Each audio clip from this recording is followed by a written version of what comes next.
This is Campaign 14, Return of the Longships. A 6-turn game beginning in spring of the 1st. The Army of the Night has driven the Fjordlanders from their homeland. It's time to get it back. Fjordland begins the game with 2 settlements under their control. They need to get 6 all total. Here are 4 settlements that begin raised. What I'm going to try and do is occupy these, rebuild them, then I can place control markers in them, and that'll be all 6 that I need to do without even touching anything that the Army of the Night has in possession. But will the Army of the Night allow me to do that? Let us see. Army of the Night sets up first. In the beginning, they start with cars. Now the Army of the Night sets up first, but Fjordland sets up second and moves first. And with their settlements, they could get some of these Army of the Night settlements before the Army of the Night gets a chance to build. Therefore, they will build some units before their first move. They will spend 8 and build 4 ghouls, putting them in those 3 settlements and 1 out here in Blackstone Fortress. The hero Karis will begin in Attakirk. My intention is to grant her an army. The Army of the Night will keep 6 gold in reserve. We begin with the Fjordland income phase. They get 7 gold. In addition to the 25 they start with. The Fjordlanders start with 2 heroes. We have Freya, who begins in Sundhammer, and Kronax, who begins in Belganaut. That was all before we began the first turn. We've done the income, now we begin the action phase. The Fjordlanders spend 6, build some berserkers, and they place them with Kronax. And they're just going to hold there. They spend 5 and place some Valkyries with Freya. Now we've got Berserkers with the Berserker hero. We've got Valkyries with Freya, who looks like a Valkyrie herself. Now here I have the 4 raised settlements that I'm going to want to build back and then occupy with control markers. I'm going to build 4 freeholders. That will cost me 8 gold. First freeholder sets up here. These 1, 2, 3, 4, 5 are entry hexes for the freeholders, for the Fjordlanders. So they move 1, 2, 3.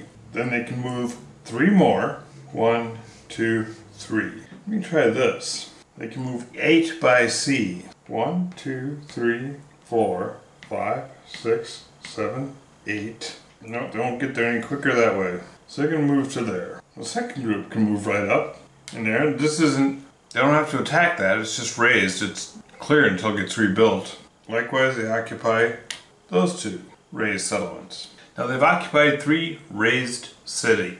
They can, as a free action, for a cost of 2 gold each, remove these raised counters and replace them with Fjordland control markers, adding 3 to the Fjordland income. It's the Army of the Knight's turn and they attempt to place a coven in Belganaut. They get none of the positive modifiers, so they need a 5 to place it there.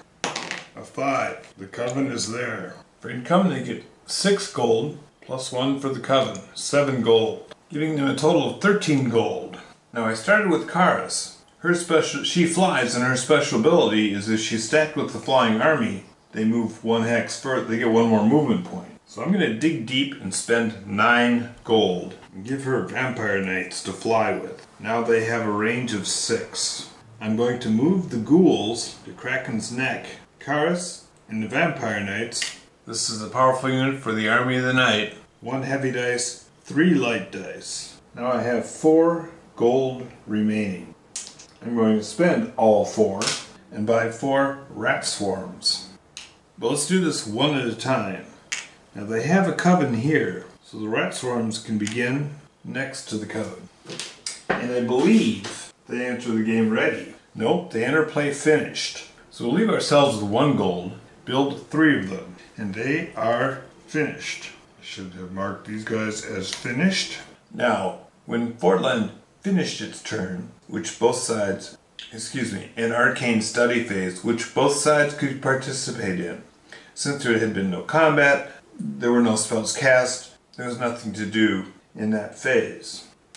Flipping the counter revealed a sigil, but there was nothing to do. Now, in the second phase, there is nothing to do. Also a sigil was revealed. And with that we come to the end of the spring turn. advance the turn marker to the summer season, and we're ready to begin the summer season. Begin with Fjordland's income, they get 10. I want to get the freeholders out of Seakirk so I can build there and start attacking these rat swarms, which I think would best be done by rangers. First of all, we reset everyone to the ready state.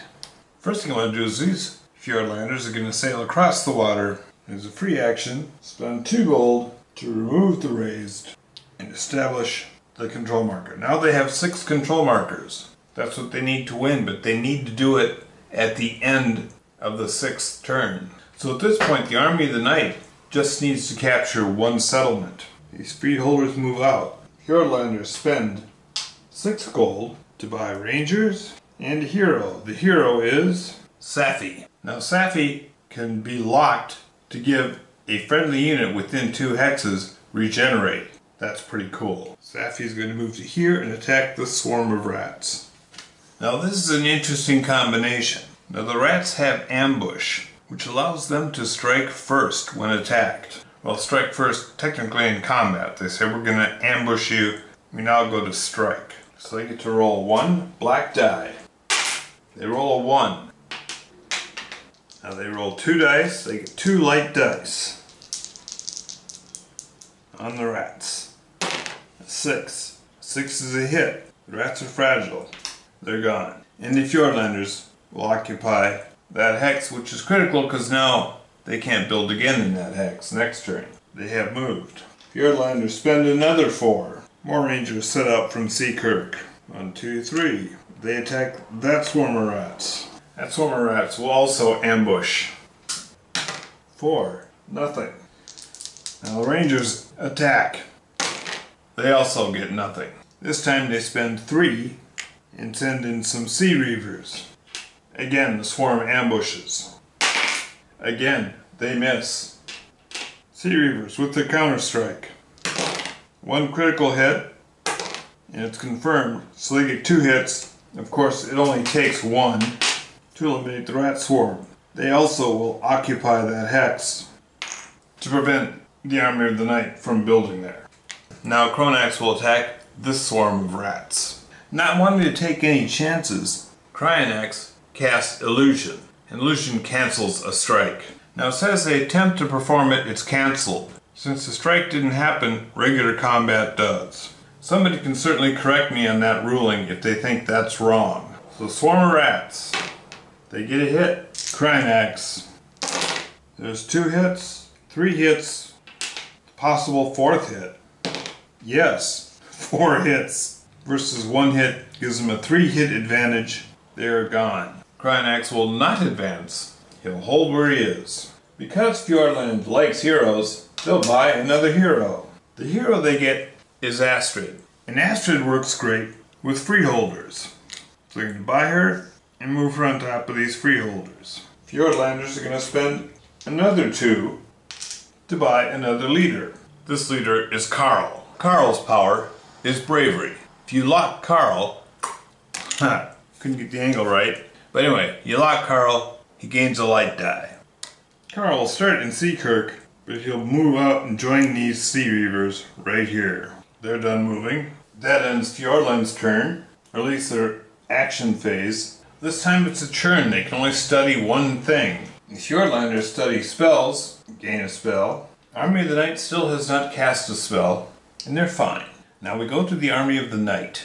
Oh, in the action phase, you have a coven there.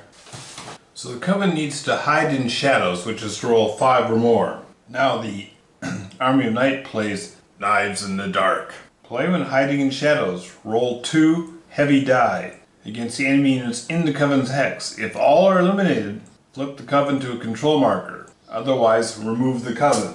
Because it's fun and different, we're going to do it. 2 heavy die. 1 hit. Berserkers can take a hit. The coven is removed. Now, back to our regular scheduled game. We're in the beginning of the Army of the Night's turn. They attempt to place a coven in Seakirk. Seakirk is unfortified and unoccupied, so that adds 2 to their die roll. It's a 6. The coven is in place. Now we go to the income phase. They have 6 income plus a coven for 7, giving them a total of 8. Well, here we have Karis and the Vampire Knights. They can fly. 1, 2, 3, 4, 5. And they'll attack Freya and the Valkyries in Soonhammer. Kara casts Fear on Freya. Freya can choose to move to an adjacent hex. Actually, she cast it on the Valkyries. They can move to an adjacent hex or suffer a hit.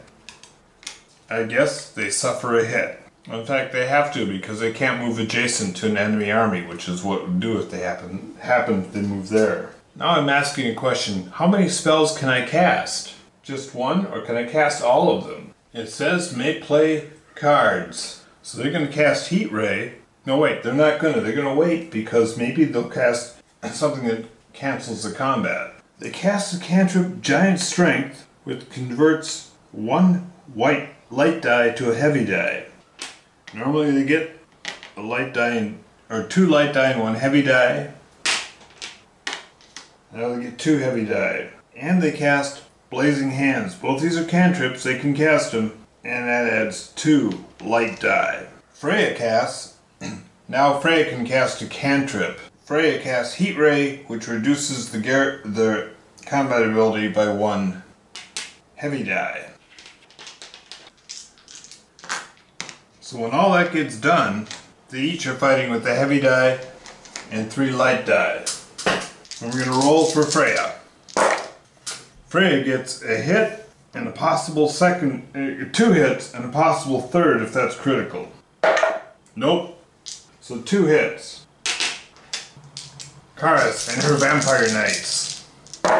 3 hits, and the possibility that critical goes to 2 hits. Yes, 4 hits. 4 hits minus 2 hits is 2 hits. 2 hits eliminates 1 hit to eliminate Freya, and 1 hit is all that's left on the Valkyries. Karis and the Vampire Knights add 1 to the income track. That hurts. They loot Soonhammer, gaining 2 gold. Ghouls move back into Astrid Fjord. Because they can, they build a swarm of rats next to the Coven. Because they can, they build a swarm of rats next to the Coven. They have to build in a wilderness, so there they have. That ends the Army of the Night action phase. You get a sigil for the arcane study phase. That ends the summer phase. We now move to autumn. We add the autumn churn marker to the arcane study spells, arcane study chits. That ends the summer turn. And now we enter the autumn season. Fjordland only gains 9 gold because they've lost Soonhammer. First thing we do is we ready the action phase. We ready all the Fjordlanders. Then we'll move Astrid back into Seekirk, and hopefully she can scour out that coven that's in there. She could attack, but I don't want to attack these rat swarms because they'll get a strike first, and it could be disastrous. We'll start with Safi and the Rangers attacking the swarm of rats. The swarm of rats is going to use their ambush ability, their stealth ability, which allows them to do a strike.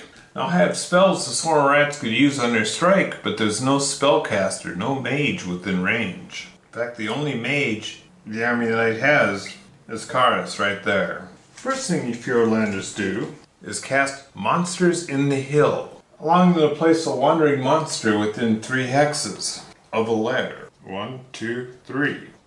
They place some plague rats next to Blackstone Fortress. The plague rats attack the fortress, and they do it as a strike. They have the ambush ability. Let us see how the Army of Darkness fares against plague rats. A 2. Plague rats aren't very dangerous, apparently. The ghouls strike back, and they are equally ineffective. We place the monster control marker, the Fjordland monster control marker, on the plague rats. Now they have been activated. Back to Safi attacking that swarm of rats. Of course, it's a swarm of rats, so it turns into a strike. The rats get nothing. Sufi does a strike. Now it's a strike, so you don't get, normally rangers get to add a white die when fighting in the woods, but this isn't combat, this is a strike, and it's just these 2 dice. They also do nothing. Oh, I neglected to cast a spell I should have cast. Let us move these freeholders out of the way. Fjordland will spend 4, build some rangers, and the rangers will come around and attack those rats. So here we go. A swarm of rats. Nothing. The rangers. 1 hit. That eliminates the rats, so they're fragile. Rangers move into the Drachenmarsh. And they move now. Fjordlanders spend 7. Buy some Drachen. They'll start here. They wish they had some battle magic to go with it, but they don't have any leaders. They can't afford to get a leader to go with the Drachen. 1, 2. And they attack Karos. They get 2 heavy die and a light die. Karos gets 1 heavy die and 3 light die. Now Karos is here. She could cast spells, but they don't have any cantrips for this situation. So here we go.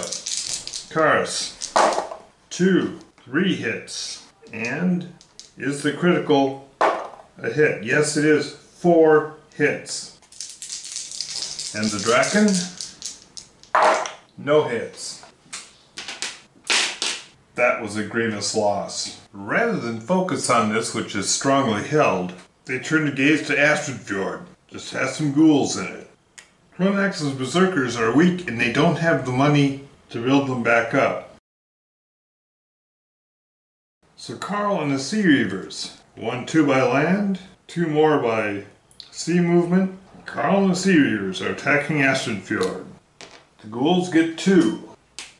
Heavy die and a light die. Carl gets a heavy die and 2 light die, and he can tap. No, tap's not the term. He can lock and add a die. So that's what we got. First, the ghouls defending. They get a hit.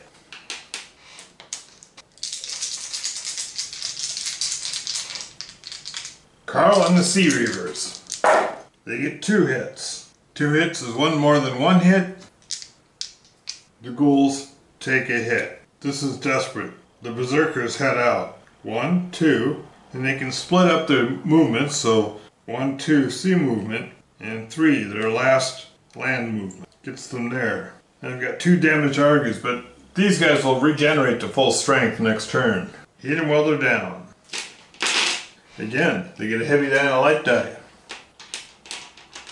Krynak and the berserkers get 2 heavy die and 2 light die. The ghouls. 1 critical, but no, it's not. So it's just 1 hit. Kynex gets 2 hits, possibly a critical. Nope, but doesn't matter. They've done 1 hit more. That eliminates the ghouls. Take this control marker away. Lower the dark player income. Krynex recovers Astridfjord. Fjordland income goes up 1. The Rangers occupy Belgonaut. And Astrid ended her move with the Coven. Coven is going to try to stay.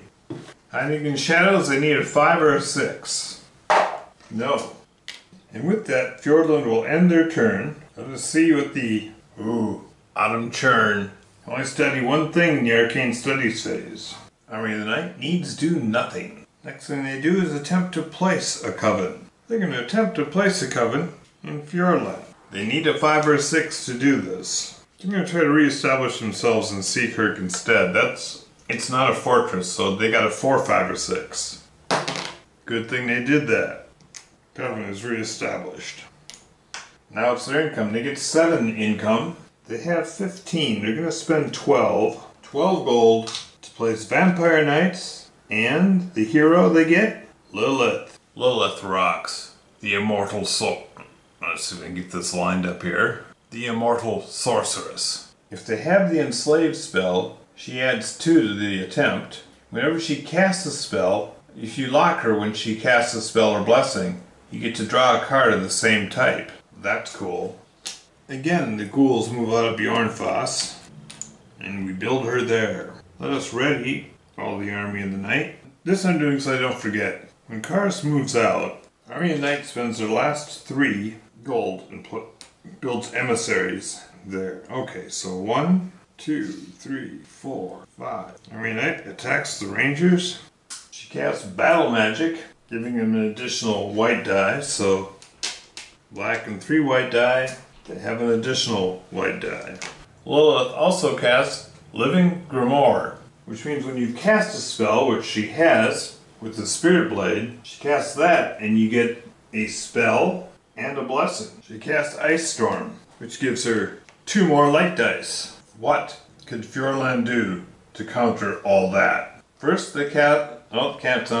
This has to be all cantrips. First, she casts Hawkeye, which is a strike with 2 white dice, and the guys that it's cast on have to have ranged, and they do.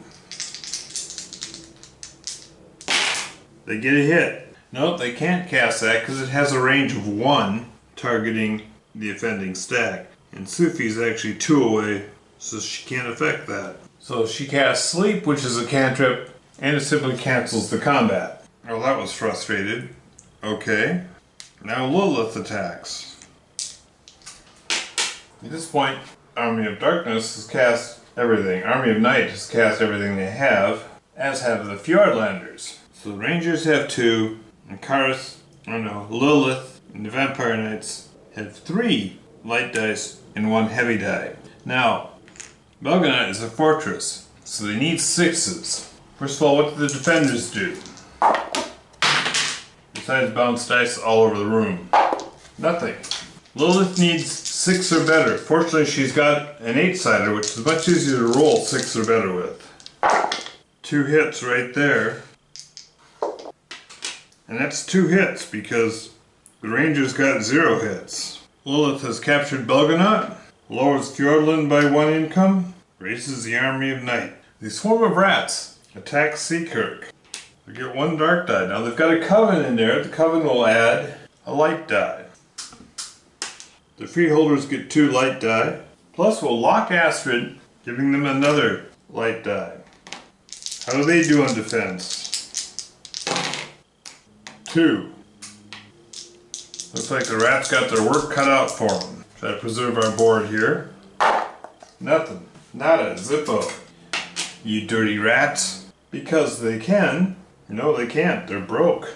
Oh wait, they captured a city. So they get 2 gold. One of which they immediately spend right now to rebuild these rats. These rats are built outside of town. So when the coven builds a feral army, it enters the game finished. Next turn they can attack. No, they're not going to do that. They'd like to do that. They've only got 2 gold left. They can spend all their money and build ghouls in Bjornfoss because these ghouls just moved out. It should be like that. So they can't move back in. They moved out to allow Lilith to be built with her army, leaving that open. Carl is right here. You know Carl's going to attack that. So let's get it occupado pronto. And that will end the Army of the Night. What sort of mayhem do we got? Oh, another churn is drawn. So now in this arcane research phase, they can only do 1 thing. First of all, they can only have 1. They actually have 2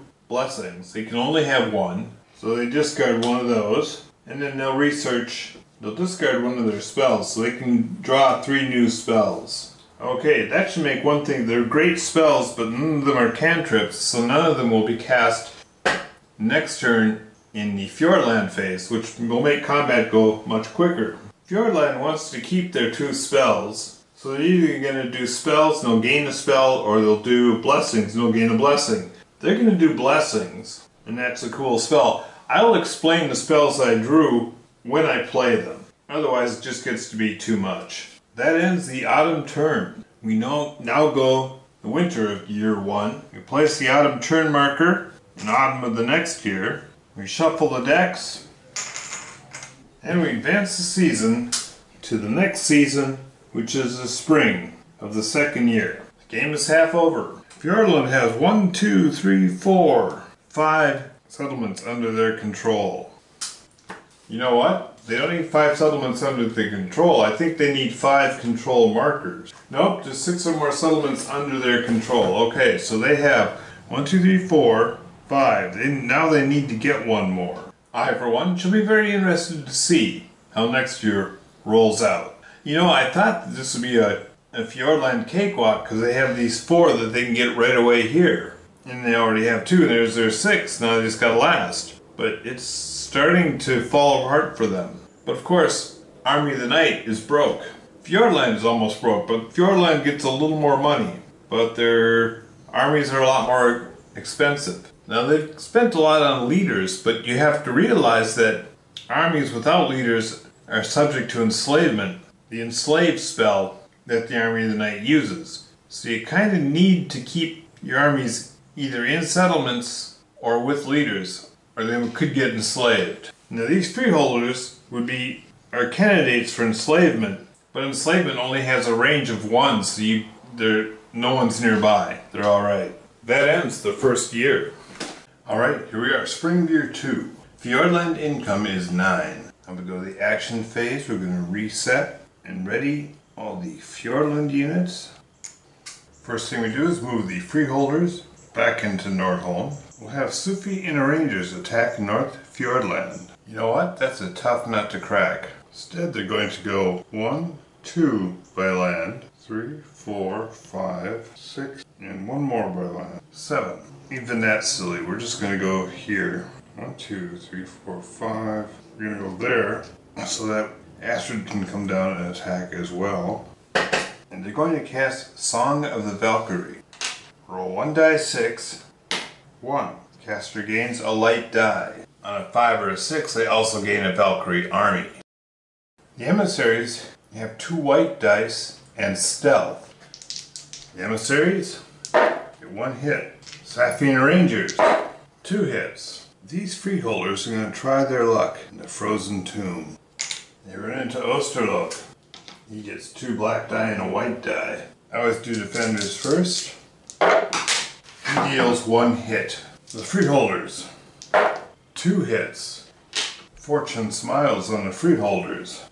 That's another 6 gold for Fjordland. They take a treasure to hand and they get Soul Drinker. It's battle magic that gains 1 light die and 2 light die if they're in combat with another leader. We're going to say Astrid has ended her move here, and this removes the coven that is on this hex unless they can hide from in the shadows on a 5 or 6. No. The Rangers tried their luck at the Blood Skull Stronghold. Oh, what luck. It's a colossal worm. The worm gets 1 hit.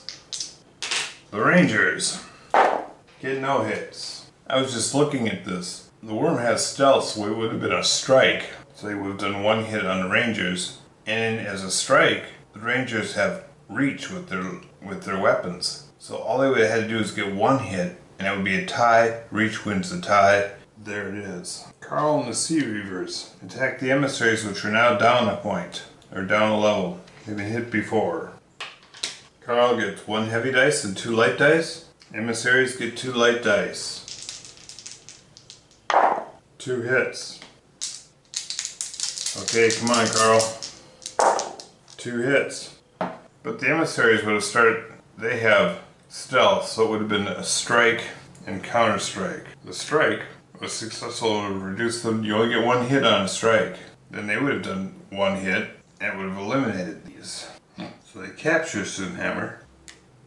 Rebuild the Berserkers up to full strength. Rebuild the Sea Reavers up to full strength. Kronax is going to head south. He's going to attack Velstoft. Velstoft gets 1 white die. It is a fortress, so needs 6s to get a hit. Defenders at Velstoft get a 6.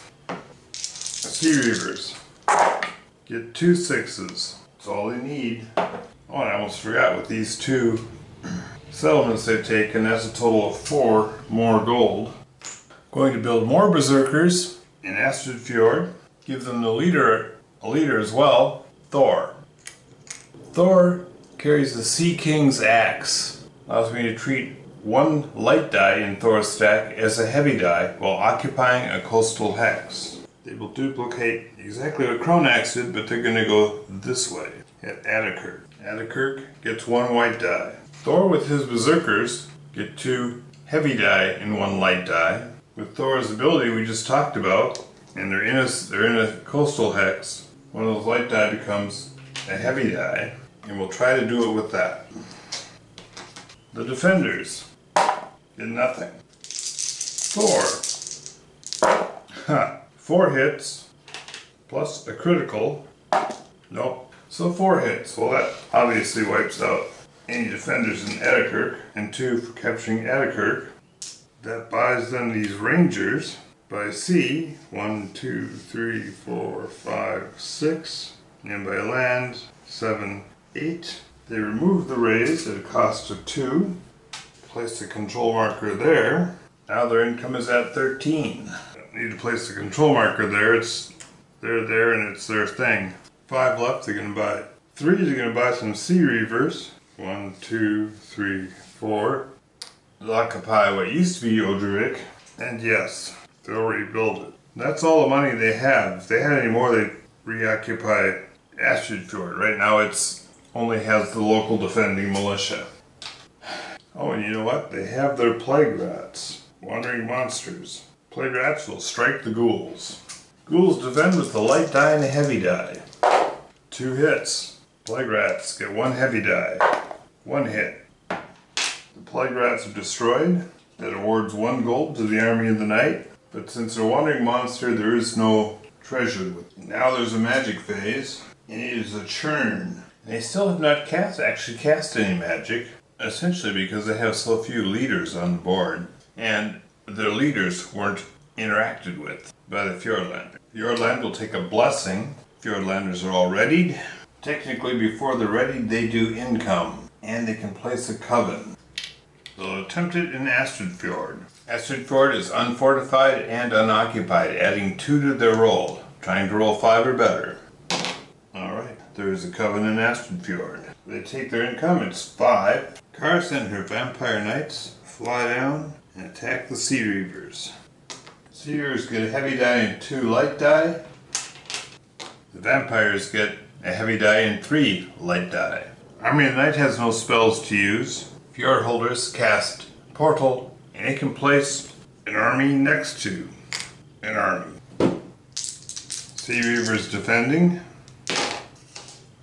1 hit. Vampire Knights.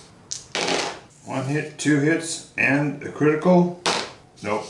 So 2 hits on 1 hit, they do a hit. The Sea Reavers can take that hit, and they will. The ghouls move out of Bjornfoss.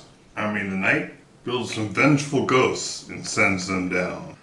Before that happens, Karis casts a spell on Thor. Demonic Possession. I get 2 light dice. If I get a hit and eliminate Thor, and it attacks Thor directly, then I gain this. Not only do I eliminate him, but I gain a hero. I hit him. Thor is eliminated. I gain Bella. I put him with these vengeful ghosts. And you know what? I'm not going to build these vengeful ghosts. I'm going to build giant bats instead because they're feral. And Bella adds a light die to combat if she is leading a feral army. Now we have an army out in the open. Karis casts Enslave. Now the interesting thing about Enslave is if you, on a 1 through 4, it doesn't enslave, but you don't discard the card. You place it, Karis, whoever cast it, is locked. But somebody can recast the spell again. It isn't discarded. On a 5 or 6, it's discarded, but the target unit becomes enslaved. Now we're going to try the enslavement. 1. Not enslaved, but they keep the spell. And Karis is tapped. Now Bella moves down and attacks the Sea Reavers. She gets 3 light die, plus 1 light die, because that's what Bella gets if she's with the feral army, and they are feral. Sea Reavers get a heavy die and 2 light die. And now the Fjordlanders are going to own Soul Drinker. Soul Drinker adds 1 light die, plus another light die if they're in combat with a hero, which they are. Let's see what the defenders generate. 2 hits. Let's see what the attackers generate. Come on, Bella. No hits. So Bella takes a hit, giant bats take a hit, but they can take a hit, they're still there. Lilith and her vampire bats fly 1, 2, 3, 4, 5, 6, move by sea 1, 2, With these big hexes, if you've got movement points, you can really cover a lot of the map. Except I'm not going to use sea movement. Coming back here just to show you how I do this. I guess I can't. Because if they use sea movement, that's their action, then they can't attack. Better yet, this is easier. We'll fly to here and attack Astrid Fjord. I get an extra light die because there's a coven there. So Astrid Fjord gets 1 light die. Lost Vampire Knights, you get a heavy die and 3 light die, plus an extra white die for the coven. How does the coven do? Not well. What she gotta do is get a hit, somehow, some way. She gets 3 hits. Coven flips to a control marker. She gains an income. Fjordland loses an income. These ghouls occupy that settlement. And the Army Knight is out of money. Oh, they got 1 gold. They're gonna spend it on a swarm of rats. She can build there. Begins finished. That ends their turn. We flip over the magic marker. It's a sigil. Everybody can study everything. Oh, and they could have attacked with the monster. It gets a strike. 5 is a hit. To note, Fjordland has drawn up to its full complement of spells, brought the Soul Drinker, the treasure, back to its hand, and they are ready to rock. And now we go to the summer turn. At this point, the Army of the Night will concede. I know a lot of people like to fight it out to the bitter end, and sometimes there can be surprising turnarounds, but I don't think that's going to happen here. Fjordland has a lot of money and a lot of units. Now, I will allow that it's possible for the Army of the Night to regain a few settlements, but right now, the Fjordlanders have 1, 2, 3, 4, 5, 6, 7, 8, 9. They need 4, and they have, or 6, and they have 9. So we'll call it here, but you know what? That's simply my opinion. What do you think? Now I know a lot of people think I waste a lot of money on leaders, but I have to say that this army, this time, Fjordland with all its leaders never had a problem casting spells, and a lot of its leaders were with the right kind of armies. Whereas the Army of the Night had great leaders, actually, but there just weren't enough of them and they never were where they needed them to be. But their heroes are more expensive. 3 gold versus 2 gold for the Fjordland heroes. And it's not like they had a lot of extra cash laying around. So I was actually putting on as many leaders as I could reasonably afford. And there were a couple turns where the dice gods smiled on the Fjordlanders. Anyway, that's my analysis. Again, what do you think? And that was a very good game.